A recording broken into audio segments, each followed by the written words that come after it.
Good evening, everyone. Happy Monday. Hope we had a lovely week so far. Wanted to do this video to share some amazing news. Before I talk about my sponsor and my academic tutoring school, got to read that middle banner. Yes! NAS is staying. We love Nasaya, Wanganin Malera. We love Nasaya, Wanganin Malera. We love Nasaya, Wanganin Malera. Wow. It was waiting and waiting and waiting, and finally we hear the good news. But one thing saying is, I never lost hope in this. I personally was confident it was going to get done. Although past history shows that players who take a while to sign is a sign that they're leaving. Yes and no. In this case, it was a very exceptional case. I could see that the money was the main thing that was holding it. Okay, this is a next generational talented player who is worth a lot the way he plays. So I could imagine why his manager was holding it out, asked him to hold off till they give him the best value. Okay, before I talk more about it, let me just take this opportunity to acknowledge my sponsor, Size Free Foods. As you can see, the top banner on the right hand side. Okay, Size Free Foods is a very well-known Indian manufacturing firm based in Dandenong, Victoria, but they have branches all over Australia that sell amazing dough to make lovely Indian fried pancakes and steamed pancakes, along with some yogurt and Indian cool sweet and salted drinks. So if you're interested, please do get in touch with them. They'll be happy to show you the products they do and sell. Okay. And on the left hand side, you can see the tutoring school founded by my wife and I, called the Rocky School of Excellence. This is an academic tutoring school that privately and in group manner tutors years 5 to 12 mathematics of all levels in between years 5 to 12, as well as Western drums, octopad, which is the Indian electronic percussion instrument, as well as South Indian classical drums. We have enrollments open throughout for both group and individual tutoring. So if you have a child or anyone who's interested, please ask them to contact me. We'll be happy to help them enroll and commence classes. Okay. Wow, Sainers. What a relief, yeah? Relief in a good way. He is staying. He is absolutely staying. You could see what a crucial player he is for our next premiership tilt. There's no sugarcoating that. That is facts. Absolutely facts. The first AFL player to earn $2 million a year. Take a bow, Nas, take a bow. You deserve it. It wasn't by fluke he's earned that. He's going to be earning that salary. It's through sheer hard work.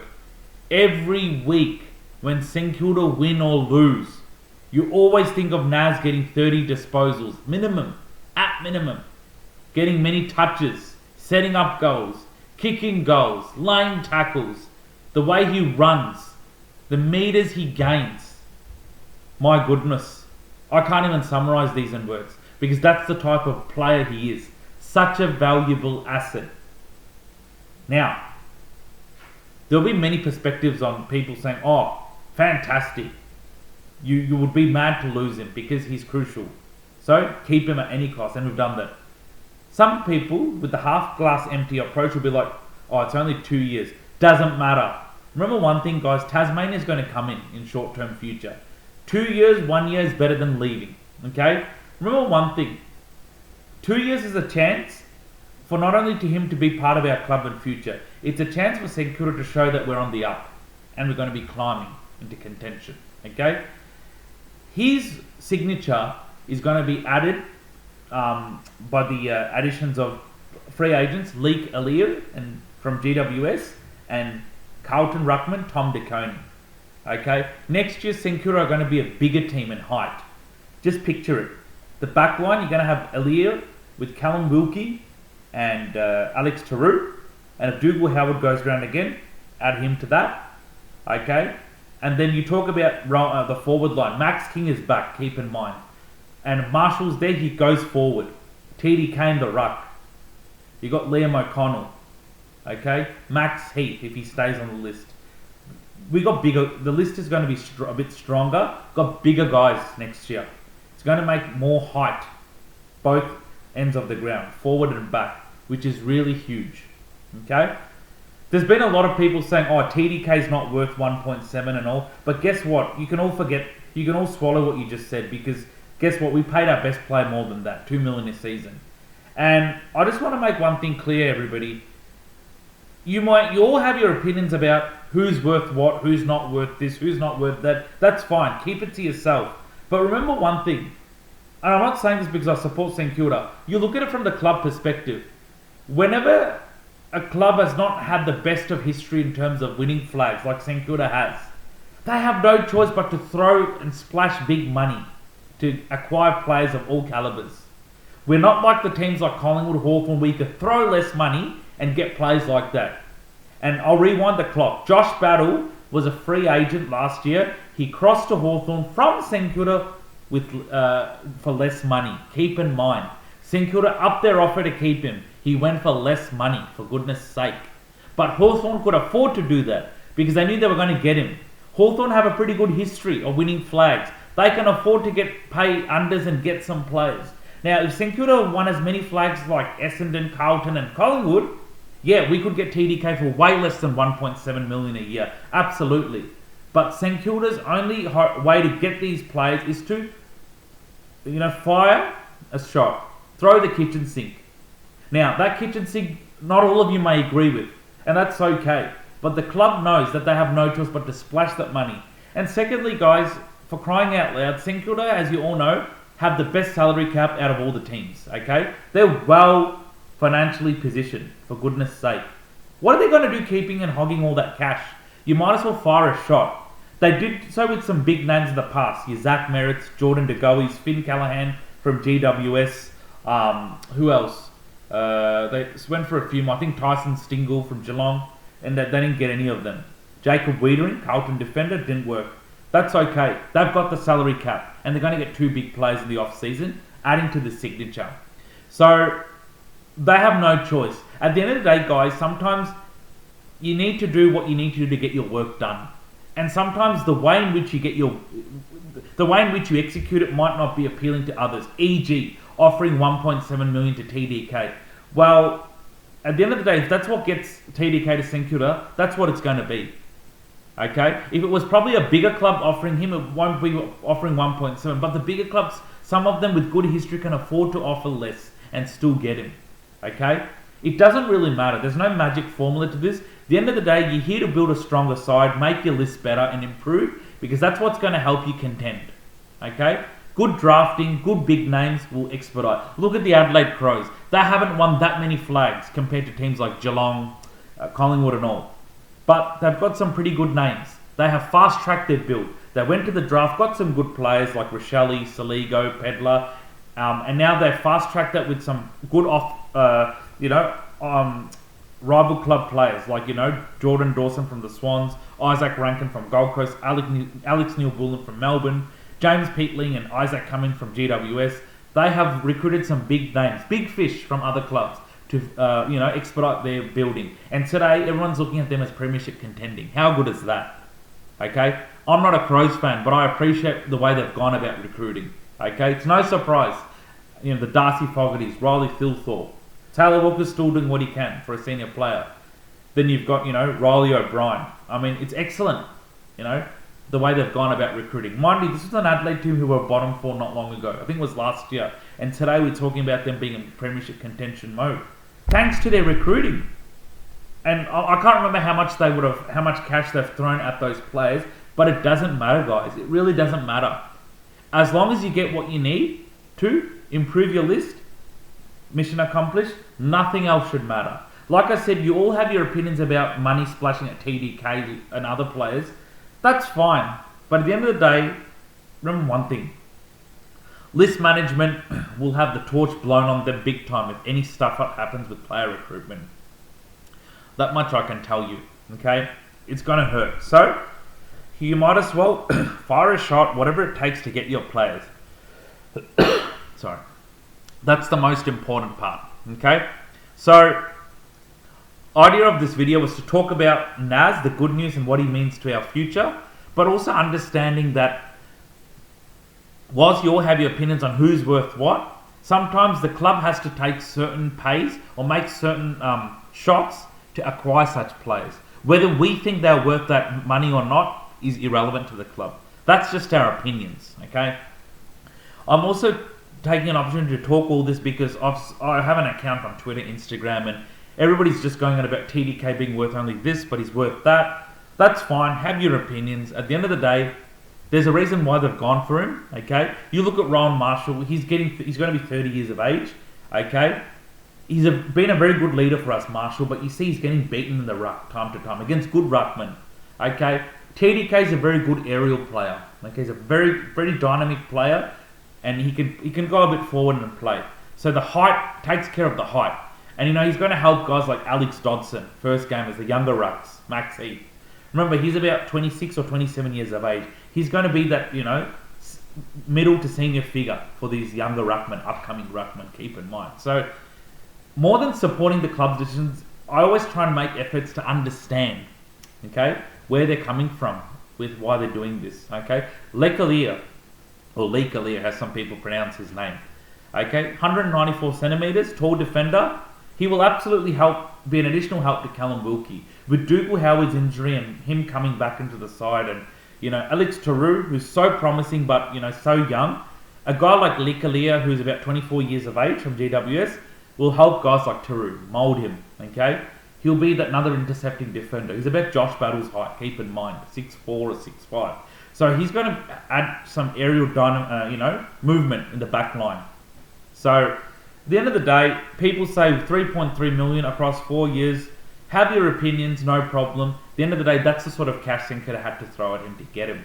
Okay, this is the guy who's got talent, is not getting into the GWS side very easily, and that's because GWS have got are fenced with good sound defenders like your Sam Taylors, Connor Iden, those sort of the Callum Brown.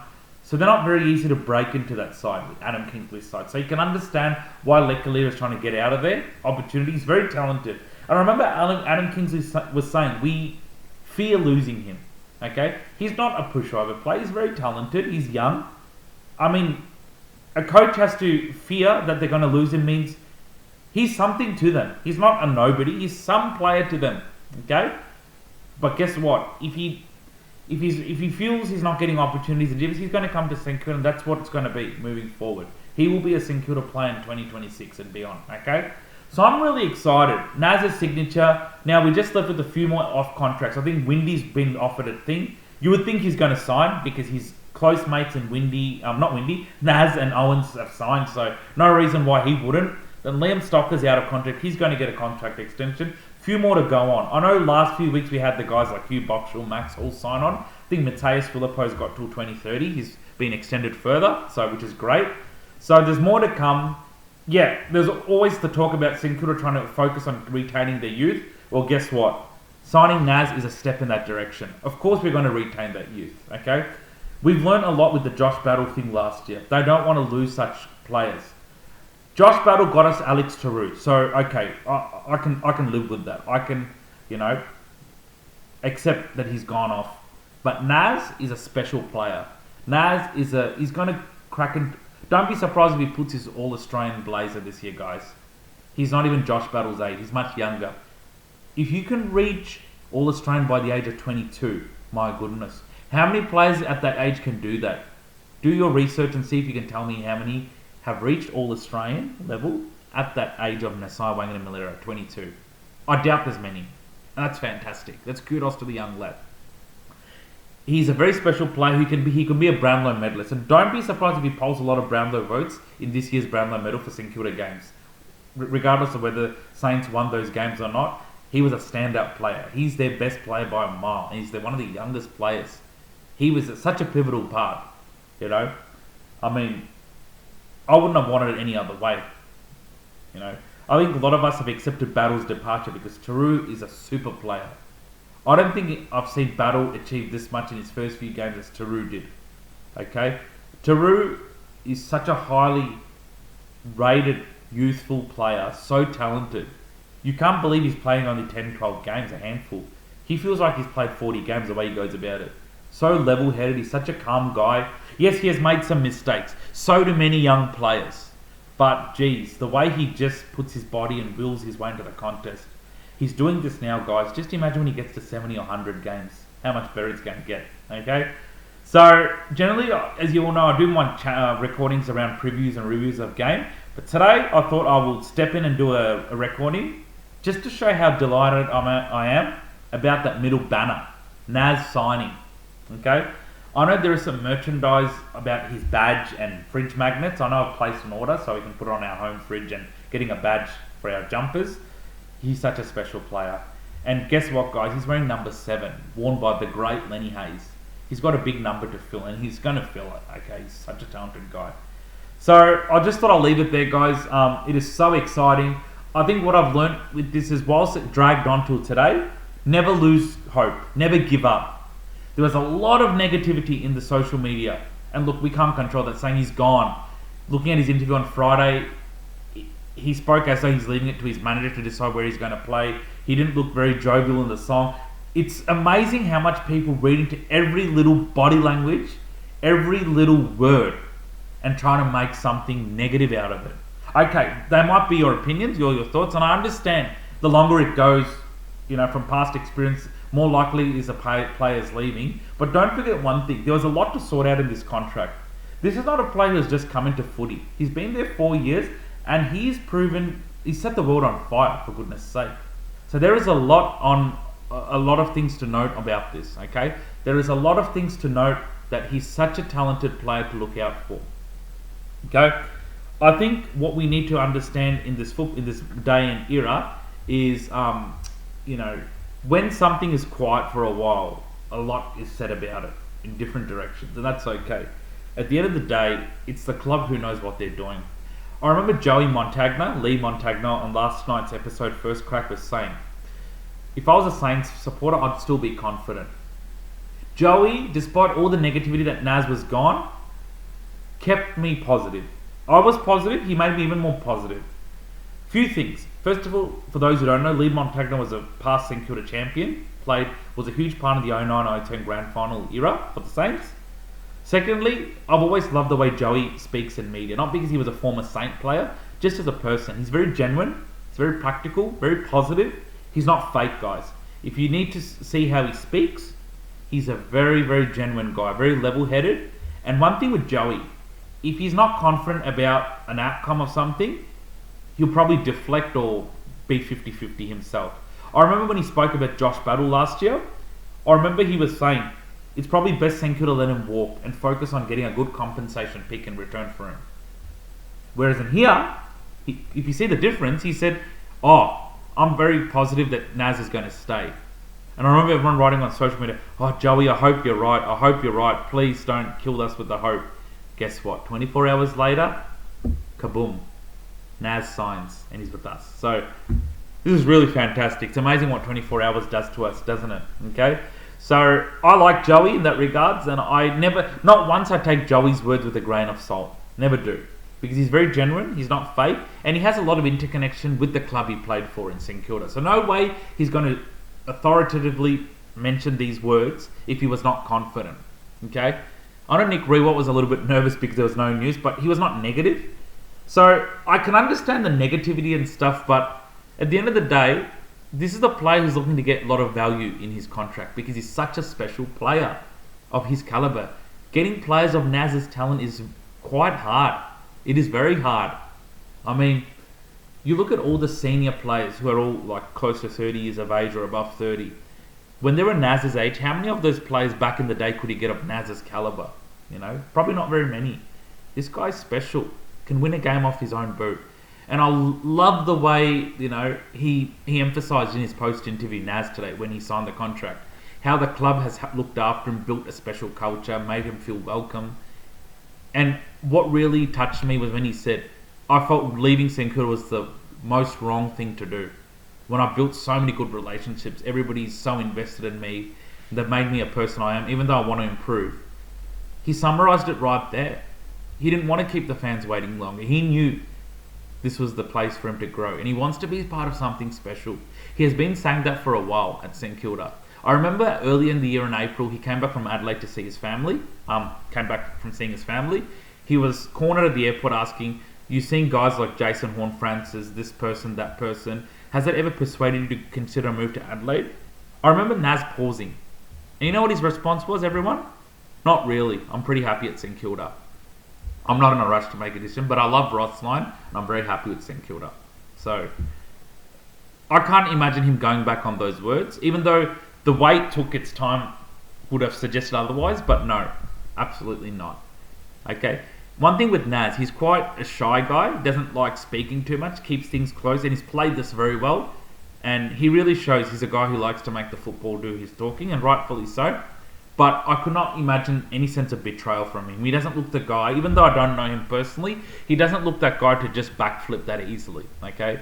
We saw what had happened to Battle last year.